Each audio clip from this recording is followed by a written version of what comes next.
नमस्कार, स्वागत है आप सभी का एएनबी न्यूज पर। आप देख रहे हैं अपना उत्तराखंड बुलेटिन। आपके साथ मैं हूं अमीश शायद और रुक करते हैं खबरों की ओर। उत्तराखंड सरकार अवैध मदरसों के खिलाफ सख्त कार्रवाई कर रही है और अब उनकी फंडिंग की गहन जांच भी शुरू करने जा रही है। मुख्यमंत्री कार्यालय को सीधे रिपोर्ट सौंपी जाएंगी। पिछले एक महीने में 136 अवैध मदरसों को सील किया जा चुका है। प्रदेश में 500 से अधिक अवैध मदरसे संचालित किए जा रहे हैं। बड़ा सवाल है कि इन मदरसों को फंडिंग कहां से मिल रही है, क्या विदेशों से पैसे आ रहे हैं। मुख्यमंत्री धामी ने कहा अवैध अतिक्रमण, अवैध मज़ारों के खिलाफ अभियान जारी रहेगा। बीजेपी के मीडिया प्रभारी मनवीर चौहान ने दावा किया कि शिक्षा के नाम पर कट्टरपंथी विचारधारा फैलाई जा रही है। इस बीच वक्फ बोर्ड की संपत्तियों की भी जांच की तैयारी चल रही है।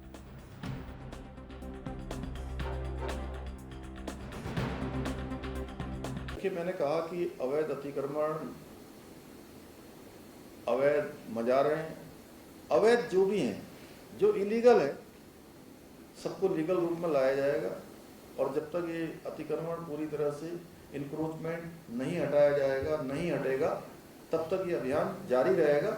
और ये काम केवल शुरू करने के लिए नहीं है, ये काम बिल्कुल पूरी तरह से साफ सफाई करने के लिए।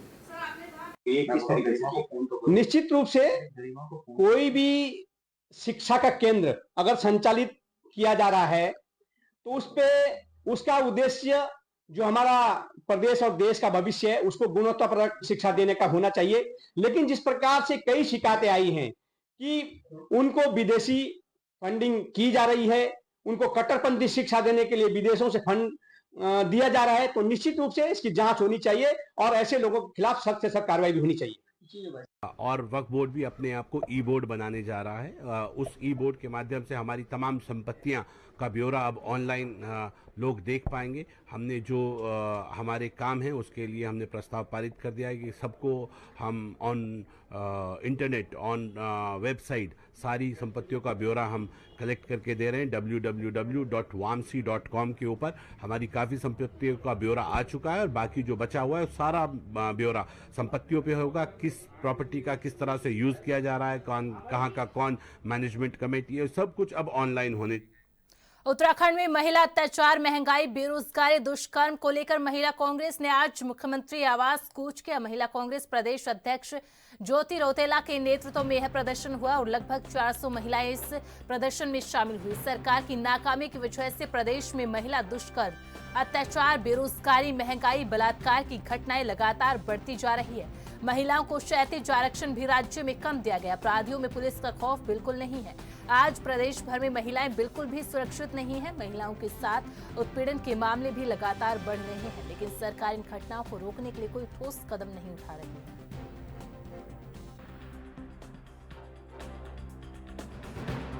कुंभकर्ण को यहाँ लेकर के आए, क्या है इससे? देखिए, 8 साल को भाजपा की सरकार को सत्ता में बैठे हुए इस प्रदेश के युवाओं के पास रोजगार नहीं है। बलात्कार के केसेस रोज इस प्रदेश में बढ़ते जा रहे हैं। रोज एक्सीडेंट की घटनाएं बढ़ती जा रही है। यूसीसी आपने लागू करा, उसमें लिव इन आपने यहाँ पे उत्तराखंड जैसी देवभूमि में दे दिया। भू कानून को आपने कमजोर बना के इस प्रदेश के लोगों के साथ छलावा करने का काम करा। और जब लोग इस प्रदेश के लोग इस पे आवाज उठा रहे हैं तो ये जो भाजपा की सरकार है, जो मुख्यमंत्री धामी है, वो कुंभकर्ण की नींद सो रहे हैं। उनको जगाने का प्रयास आज हम लोगों ने करा कि भाई अब हो गई आपकी वाहवाही, आपने लूट ली। इस प्रदेश के लोगों ने आपको अपने लिए काम करने के लिए भेजा है, उस काम को आप नहीं कर रहे हो। आप नींद से जाग जाइए। 2 साल बचे हैं। अब इस प्रदेश के युवाओं की, महिलाओं की बात सुनिए और उनके लिए काम करना शुरू करिए। आप इन सब मुद्दों पर जागेगी, क्योंकि लगता है कुंभकर्ण को तो आपने जगा दिया, आपके साथ बैठे।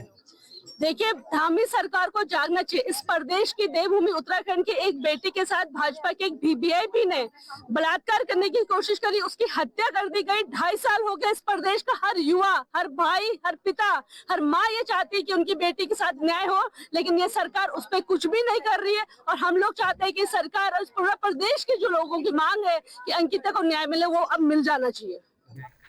पूर्व मुख्यमंत्री हरीश रावत ने हाल ही में अपने सोशल मीडिया हैंडल पर एक वीडियो जारी किया जिसमें वे गैरसैंण से आए माल्टों को देखकर भावुक हो गए। हालांकि इस वीडियो के बाद उनको सोशल मीडिया पर काफी ट्रोल किया गया, जिस पर जवाब देते हुए उन्होंने एक पोस्ट जारी कर कहा कि माल्टा के प्रचार के चक्कर में वो भावुक हो गए। माल्टा गैरसैंण से आया था और गैरसैंण को लेकर मैंने खुद भी कुछ सपने देखे, आपको भी दिखाए थे। वहीं हरीश रावत के इस पोस्ट पर बीजेपी उपाध्यक्ष ज्योति प्रसाद गैरोला ने भी चुटकी ली है।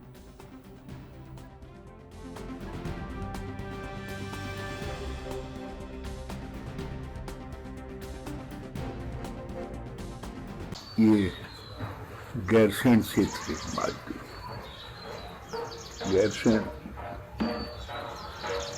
जो उत्तराखंड की भावनाओं की नगरी है गैरसैंण, वहाँ से मेरे एक शिष्य मोहन भंडारी जी ने, जिनको गैरसैंण के लोगों ने अपना चेयरमैन बनाया है, उन्होंने मेरे पास भेजे। अब इतनी शक्ति साधन सामर्थ्य नहीं रह गई कि लड़ाई को गैरसैंण आकर के लड़ सकूं, तो इन माल्टों के साथ ही गैरसैंण की यादों को मिटा। गैरसैंण माल्टे भी अद्भुत हैं। ये उत्तराखंड की देश के फलों के लिए सौगात। हरीश रावत जी कभी खीरे को लेकर रोते हुए नजर आते हैं, कभी माल्टा को लेकर रोते हुए नजर आते हैं, कभी अपनी पार्टी की दुर्दशा को लेकर रोते हुए नजर आते हैं, कभी अपनी दुर्दशा को लेकर रोते हुए नजर आते हैं। तो इसकी टोटल ही कांग्रेस एक दुर्दशा का पर्याय बन गई है। तो मुझे लगता है कि इससे ज़्यादा कहना भी उचित नहीं है। बहुत वरिष्ठ नेता हैं। 27 मार्च को डाक अदालत का आयोजन किया जाएगा, जिसमें ग्राहकों की शिकायतों का समाधान किया जाएगा। डाक विभाग की महानिदेशक अनुसुया प्रसाद चमोला ने बताया कि ग्राहकों की शिकायतों का समाधान, जिसमें registry, parcel, VP, money order, बचत बैंक से संबंधित मामलों को लेकर दोपहर 4 बजे से त्रैमासिक डाक अदालत का आयोजन किया जाएगा। डाक अदालत का आयोजन दून मंडल समेत नैनीताल, अल्मोड़ा, चमोली, पौड़ी, पिथौरागढ़, टिहरी परिमंडलीय कार्यालय में किया जाएगा। डाक विभाग जो है हर 3 महीने में एक बार डाक अदालत का आयोजन करता है। तो उसमें जनता की अगर कोई भी शिकायतें, कोई भी ग्रीवांसेज अगर डाक से संबंधित कोई हों या डाक विभाग से संबंधित कोई भी शिकायतें हों, तो उसको हम लोग इन डाक अदालतों के माध्यम से सुलटाने का प्रयास करते हैं। इसमें जैसे कि हमने 28 मार्च को जो है डाक अदालत का जो है आयोजन किया है, तो उससे पहले अगर किसी भी व्यक्ति को पोस्ट ऑफिस से संबंधित कोई भी अगर समस्या है या कोई भी उसको शिकायत करनी है, तो वो जो है हम तक पहुंच सकता है और उस डाक अदालत में उसका फिर समाधान किया। इस साल 4 धाम यात्रा में श्रद्धालुओं की सुरक्षा और स्वास्थ्य को प्राथमिकता देते हुए उत्तराखंड सरकार ने व्यापक तैयारी की है। यात्रा मार्ग पर 20 मेडिकल रिलीफ पोस्ट, MRP और 31 स्वास्थ्य जांच केंद्र स्थापित किए जाएंगे, जो ऊंचाई पर होने वाली स्वास्थ्य समस्याओं की निगरानी करेंगे। इसके अलावा सरकार ने आपातकालीन सेवाओं को मजबूत करने के लिए 154 एम्बुलेंस, हेलीकॉप्टर, टिहरी झील में बोट एम्बुलेंस की तैनाती का फैसला लिया। श्रद्धालुओं की स्वास्थ्य निगरानी के लिए इस बार स्वास्थ्य धाम पोर्टल को लॉन्च किया गया है, जिससे यात्रा मार्ग पर श्रद्धालुओं की स्वास्थ्य स्थिति पर नजर रखी जाए। यात्रा मार्ग पर अस्पतालों, स्वास्थ्य केंद्रों को भी सुदृढ़ किया जा रहा है, जिससे तीर्थ यात्रियों को आपातकालीन स्थिति में त्वरित उपचार मिल सके। वहीं इस बार सरकार भी उम्मीद जता रही है कि श्रद्धालुओं का आंकड़ा बीते साल के मुकाबले ज्यादा रहने वाला है। सरकार 4 धाम यात्रा में श्रद्धालुओं की सुविधाओं के लिए हर संभव प्रयास कर रही है।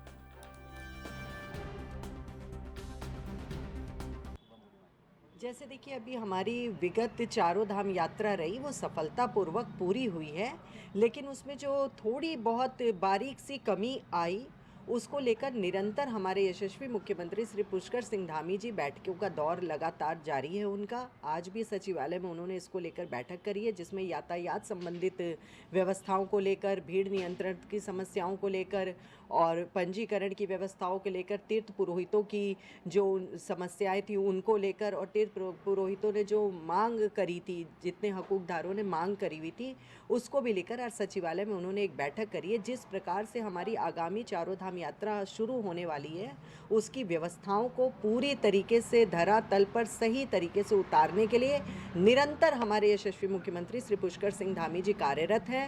सभी अधिकारियों को निर्देशित भी किया जा रहा है। तो जो अभी आगामी हमारी चारों धाम यात्रा है, कहा जा सकता है कि वो सफलतापूर्वक हमारे यहाँ उत्तराखंड में पूर्ण होगी। हरिद्वार रूड़की विकास प्राधिकरण के द्वारा बनाकर तैयार किए गए हरिद्वार स्पोर्ट्स कॉम्प्लेक्स का आज उद्घाटन हो गया। स्पोर्ट्स कॉम्प्लेक्स में खेल प्रेमियों के लिए कई खेलों को खेलने उनकी कोचिंग की सुविधा मौजूद है। प्राधिकरण के उपाध्यक्ष अंशुल सिंह की मौजूदगी में आज स्पोर्ट्स कॉम्प्लेक्स का उद्घाटन किया गया। दिसंबर 2024 में मुख्यमंत्री ने हरिद्वार पहुंचकर इस नवनिर्मित बिल्डिंग का लोकार्पण किया था। प्राधिकरण के उपाध्यक्ष अंशुल सिंह ने बताया कि स्पोर्ट्स कॉम्प्लेक्स की सभी सुविधाएं आज से सभी आम नागरिकों के लिए शुरू कर दी गई। ये अपनी तरह का खास स्पोर्ट्स कॉम्प्लेक्स है जिसमें साधारण दामों पर इंटरनेशनल लेवल के उपकरण ट्रेनिंग का लाभ उठाया जा सकता है। खिलाड़ियों छोटे बच्चों को नए खेल सीखने के लिए दूसरे बड़े शहरों में जाने की जरूरत नहीं है। जितने भी HRDA के रूल्स रेगुलेशन पॉलिसीज है वो सारी वही हम लोग फॉलो करेंगे। और अगर हम लोग सुविधाओं की बात करते हैं तो अभी हमारे पास आउटडोर अगर क्रिकेट को हम देखते हुए बात करते हैं तो 7 गेम हमारे यहाँ पे स्टार्ट किए गए हैं, जिसमें हमारा इंडोर क्रिकेट है, बैडमिंटन है, लॉन टेनिस है, स्क्वैश है, आपका जिम्नेजियम है और फुटसल है। और अभी इसके साथ साथ हम लोगों ने 3 गेम के अंदर अपनी एकेडमी भी स्टार्ट की है, जिसमें कि NIA सर्टिफाइड आपको जो है कोचेज़ अवेलेबल रहेंगे, जो कि आपका क्रिकेट के अंदर हमारी एकेडमी स्टार्ट हो चुकी है, बैडमिंटन में हो चुकी है और फुटसल में हो चुकी है, फुटबॉल कोर्ट में। माननीय मुख्यमंत्री पुष्कर सिंह धामी जी द्वारा इसका उद्घाटन किया गया था। उसके बाद अब हमारी फैसिलिटी स्टार्ट हो गई हैं। आज एक सांकेतिक रूप से यहाँ एक प्रोग्राम रखा गया है, जितने भी अब नए मेंबर्स आ गए हैं, ताकि उनसे हम लोग फीडबैक ले सकें कि और इसको फैसिलिटी को कैसे इम्प्रूव किया जा सकता है। साथ ही साथ जो हमारे जो फैसिलिटी थी जो अभी रन नहीं कर रही थी, जैसे हमारा स्क्वॉश कोर्ट हो गया, ऊपर फुटबॉल हो गया, तो वो भी अब हमारी स्टार्ट हो गई हैं। जो मेन एम हमारा ये था कि वो एक हम फैसिलिटी प्रोवाइड कर सकें यहाँ की जनता को, जो लोगों को दूर दूर जाना पड़ता है खेलने के लिए, उनको यहाँ विद इन देयर रीच एक खेलने की जगह मिल जाए। साथ ही साथ एक ही बहुत ही अनुभव प्रयास है जिसमें हम लोग यहाँ स्कॉलरशिप प्रोग्राम भी रन करने वाले हैं। जो बच्चे हैं जो इकोनॉमिकली वीकर सेक्शन से हैं, गवर्नमेंट स्कूल में हमारे पढ़ते हैं, जिनके पास प्रतिभा है, उनको यहाँ फ्री ऑफ कॉस्ट सुविधाएं प्रोवाइड कराई जाएंगी। एक उसमें मॉडल डिसाइड किया जाएगा कि कितने बच्चे पर स्पोर्ट्स ले सकते हैं, कौन से स्लॉट में लिए जाएंगे, क्या उनके मानक रखे जाएंगे, कौन से एज ग्रुप रखा जाएगा। तो अभी वो डिसीजन हो रहा है and probably next month with in 15-20 days हम उस प्रोग्राम को भी स्टार्ट कर देंगे। प्रदेश सरकार किसानों की आर्थिक स्थिति को मजबूत करने के लिए कई योजनाएं चला रही है। इनमें से एक है रेशम विभाग की रेशम कीट पालन योजना। कुमाऊं मंडल के 2933 काश्तकारों को अपनी आर्थिक स्थिति सुधारने का मौका दे रही है। इस योजना के तहत काश्तकारों को रेशम कीट पालन के लिए आवश्यक सहायता दी जा रही है। कुमाऊं मंडल में रेशम उत्पादन के लिए इस मौसम को बेहद अनुकूल माना जाता है। विभाग के द्वारा शहतूत के पेड़ भी निःशुल्क दिए जा रहे हैं। इस योजना से किसान अपनी परंपरागत खेती के साथ साथ रेशम उत्पादन कर साल में 2 बार 40 से 50 हजार रुपए तक की अतिरिक्त आमदनी कमा सकते हैं। यदि आप इस योजना से जुड़ना चाहते हैं तो नजदीकी रेशम विभाग कार्यालय में संपर्क कर सकते हैं। इस समय बसंत फसल का सीजन चल रहा है। चूँकि उत्तराखंड के अंदर 2 समय पर फसलें मुख्य रूप से ली जाती हैं, रेशम की, शहतूती रेशम की, जो बसंत फसल होती है और मानसून फसल होती है। ये बसंत फसल का समय चल रहा है जो कि मार्च और अप्रैल में होता है। इस समय समूचे कुमाऊं मंडल में लगभग 98,000 DFL कीटांड, रेशम का कीटांड, उससे कीट पालन किया जा रहा है, जिसमें जो शुरू की 2 अवस्थाएं होती हैं जिन्हें चौकी कीट पालन कहते हैं, यानी कि करीब करीब 8 से 10 दिन की होती हैं, उसे विभाग के जो कुशल और तकनीकी कार्मिक हैं उनकी देख रेख में ही कीड़े का पालन किया जाता है। क्योंकि बहुत छोटा सा अंडा होता है राई के दाने के समान, फिर बहुत छोटा सा कीड़ा होता है, तो उसे बड़ी सेंसिटिविटी से टैकल करना होता है, तो स्किल्ड लोग करते हैं। फिर जब वो 2 अवस्था पार कर जाता है, थोड़ा सा बड़ा हो जाता है कीड़ा, तो उन्हें किसानों को वितरित कर दिया जाता है सब्सिडी पर। तो किसानों के पास जब वो चला जाता है तो फिर किसान उसके बाद की उत्तरावस्था की 3 अवस्थाओं का पालन करते हैं और रेशम का उत्पादन करते हैं, और उसे फिर मार्केट, विभाग के ही सहयोग से उसे मार्केट किया जाता है और तब उन्हें आमदनी होती है। अभी समूचे कुमाऊं मंडल की हम बात करें तो उसमें करीब हम 2933 किसान जो है हमारे कीटपालक के तौर पर हैं, जो कीट पालन कर रहे हैं। उसके अतिरिक्त भी कई किसान हैं जो वृक्षारोपण कर चुके हैं, जो आने वाले समय में हमारे कीटपालक बनेंगे। और नैनीताल जनपद में 900 से ऊपर हमारे पास किसान कीटपालक के रूप में जुड़े हुए हैं। अभी जो कीड़ा है करीब उधमसिंह नगर और नैनीताल जनपद में किसानों को वितरित किया जा चुका है, लेकिन पहाड़ में अवस्था थोड़ी सी लेट आती है, तो वहाँ पर 25 तारीख से कीट पालन शुरू होता है और उसके बाद 8 से 10 दिन बाद वो कीड़ा किसानों को वितरित। बाजपुर रोड स्थित कृषि विज्ञान केंद्र में 2 दिवसीय केंद्रीय भंडारण निगम के द्वारा क्षेत्र के कृषकों के लिए प्रशिक्षण कार्यक्रम का आयोजन किया गया, जिसमें आसपास के लगभग 45 से अधिक किसानों ने प्रतिभाग किया। प्रशिक्षण के दौरान कृषकों को मुख्य वक्ता सुमित कुमार, डीजीएम सैटेलाइट कार्यालय देहरादून के द्वारा कृषकों को उत्पादन बढ़ाने, वैज्ञानिक भंडारण के उपयोग, फसल कटाई के बाद की हानियों को कम करने आदि के संबंध में विस्तृत जानकारी दी गई। सरकार का हमारा उपक्रम है सेंट्रल वेयर हाउसिंग कॉरपोरेशन, इनके माध्यम से ही 2 दिन का हमारा कृषि संवर्धन प्रोग्राम शुरू हुआ है, जिसमें किसानों को खेती की उपज को किस तरह से भंडारित किया जाता है सेंट्रल वेयर हाउस में और उनको कैसे सुरक्षित रखा जाता है, और जब रेट बढ़ जाते हैं तो किसान फिर उसको मार्केट में लाके दुगनी रेट से मार्केट में दे सकते हैं, ताकि उसका अच्छे से अच्छा लाभ मिल सके किसानों को। और 2 दिन का हमारा अच्छा प्रोग्राम है ये, इसमें अच्छे वैज्ञानिक भी हैं जो अपना पार्टिसिपेट करेंगे और किसान उनका अच्छा से अच्छा लाभ लेंगे। सर, ये हमारा केंद्रीय भंडारण निगम का एक CSR प्रोजेक्ट के अंतर्गत, CSR माने कॉर्पोरेट सोशल रिस्पॉन्सिबिलिटी, यानी कि हमारे निगम के जो सामाजिक दायित्व हैं उसके तहत ये 2 दिवसीय किसानों का प्रशिक्षण यहाँ पर आयोजित किया जा रहा है। इसमें हमारी जो मेन थीम है वो ये है कि उत्पादकता बढ़ाने और फसल कटाई उपरांत कैसे हम हानियों को कम कर सकें, यानी कि पोस्ट हार्वेस्ट लॉसेस को हम कैसे कम कर सकें, इस विषय पे ये हमारा कार्यक्रम है। और वैज्ञानिक भंडारण के क्या क्या तरीके हैं, क्या फ़ायदे हैं और उनसे किसान कैसे अपना आर्थिक लाभ ले सकते हैं, इस विषय में इस 2 दिवसीय कृषक प्रशिक्षण का आयोजन यहाँ किया गया है।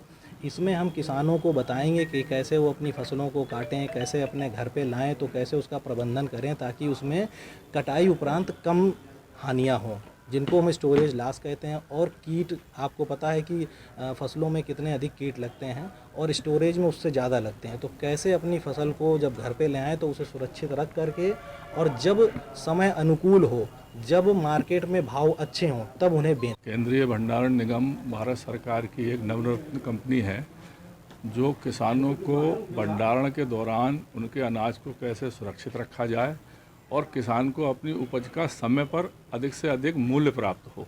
ये 2 मेन उद्देश्य हैं केंद्रीय भंडारण निगम के।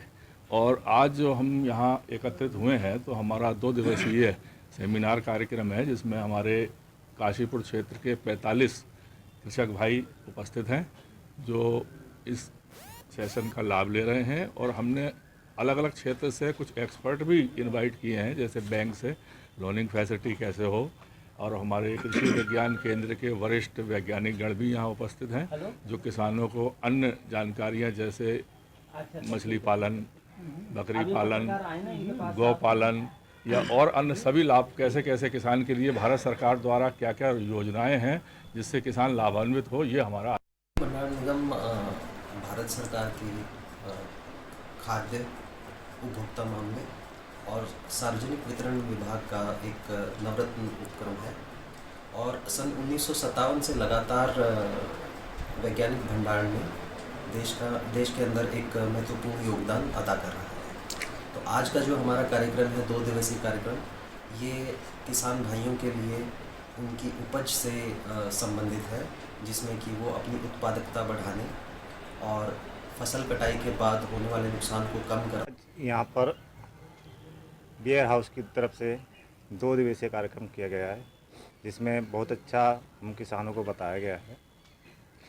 किसान अपनी फसल जब आती है उसको भंडारण करने के लिए उसके पास कोई जगह नहीं होती, इसलिए यहाँ पर वैज्ञानिकों द्वारा बताया गया है कि हमको कृषि और फसल जो है अपनी जल्दीबाजी में ना बेचकर उसको भंडारण किया जाए और उसकी उचित दामों पर मार्केट में बेचा जाए बाद में। तो आपने क्या आपने मन में बनाया क्या किस अब अपना जो है अनाज किस तरीके से आप जो है सुरक्षित करेंगे एकदम ना बेच करके? हमने ये सुनिश्चित किया है कि जब से हमको जानकारी नहीं थी इस बारे में, आज हमें जानकारी प्राप्त हुई है। अब हम बियर हाउस में इसको फसल काटने के बाद गेहूं की फसल को रखेंगे। तो आपकी फसल सुरक्षित रहे इसके लिए क्या बताया गया है? हमारी फसल सुरक्षित रहे इसके लिए उन्होंने बताया कि बियर हाउस की तरफ से एक स्लिप दी जाएगी, जिससे हमें बैंक गारंटी भी मिल सके।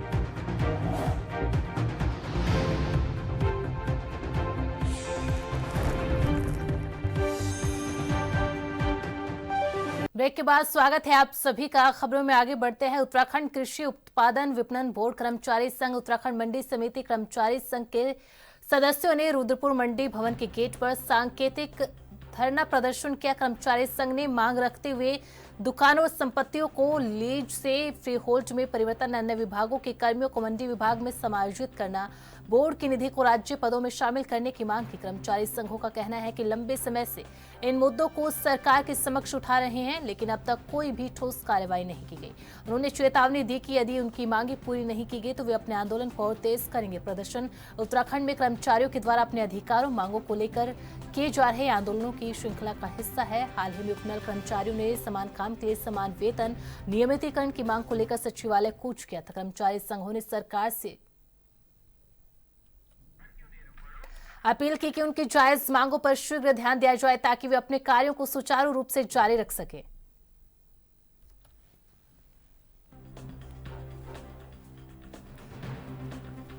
सर, हमारी जो मुख्य मांगे आप देखेंगे तो पहला है मंडी समितियों की जो दुकानें हैं, जमीनें हैं, उनको ना तो फ्री होल्ड किया जाए ना लीज पे दिया जाए, ये पहली मांग है।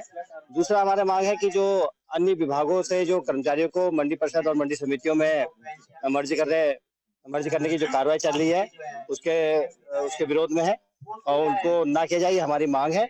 और तीसरी मांग है कि जो मंडी बोर्ड की जो निधि है जो कर्मचारियों के वेतन के लिए होती है, उनके ऑफिस चलाने के लिए होती है, उसके पैसे को इधर उधर खर्चा नहीं किया जाए, क्योंकि उसी निधि से कर्मचारियों को रिटायरमेंट होने पर उनके देयकों का भुगतान किया जाता है, उनके ग्रेजुटी, पेंशन, आज जो भी है, पेंशन तो हमारे यहाँ नहीं है, लेकिन फिर भी जो है उनको जो भी मिलता है भुगतान वो इधर उधर लगाया जा रहा है, उसको जो है कहीं खर्च न करे, ये हमारी मांग है। और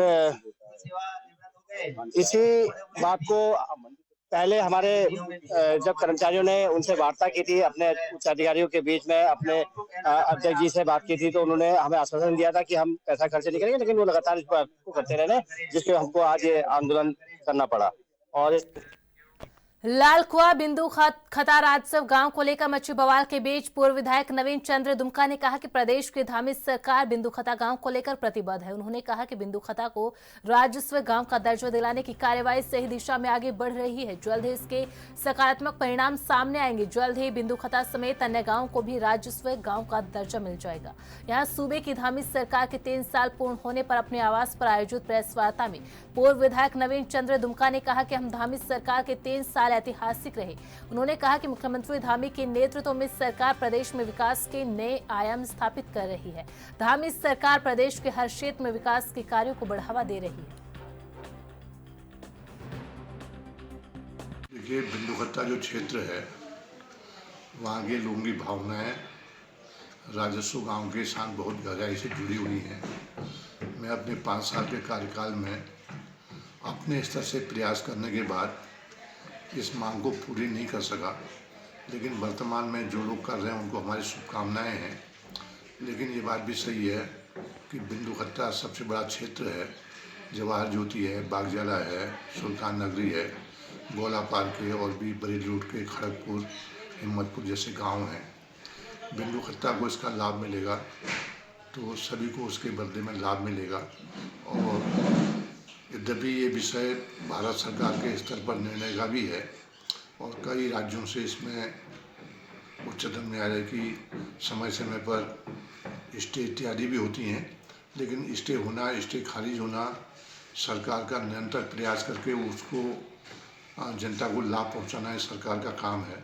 मैं समझता हूं कि जो प्रयास हो रहे हैं वो सफल होंगे और बिंदुखत्ते को उनकी मनोइच्छा के अनुसार निर्णय सरकार दे पाएगी। लालकुआ भी 1975 में संभवतः राजस्व गाँव बन गया था, नगर पंचायत बनी, लेकिन मालिकाना हक नहीं थे। मेरे विधायक के कार्यकाल में एक जीओ पास हुआ और मालिकाना हक की शुरुआत हुई। अभी भी वो काम चल रहा है। तो ये सब चीज़ें निरंतर प्रयास से, निरंतर संपर्क से, निरंतर बदलते हुए कानूनों के क्रम में और सरकार से अनुकूल कानून पास करवा करके होते हैं। मैं समझता हूँ कि भविष्य में हम इस काम को पूरा कर पाएंगे और लोगों की जनभावना होगा। बुलेटिन में फिलहाल इतना ही। आप बने रहे ANB न्यूज़ के साथ। नमस्कार।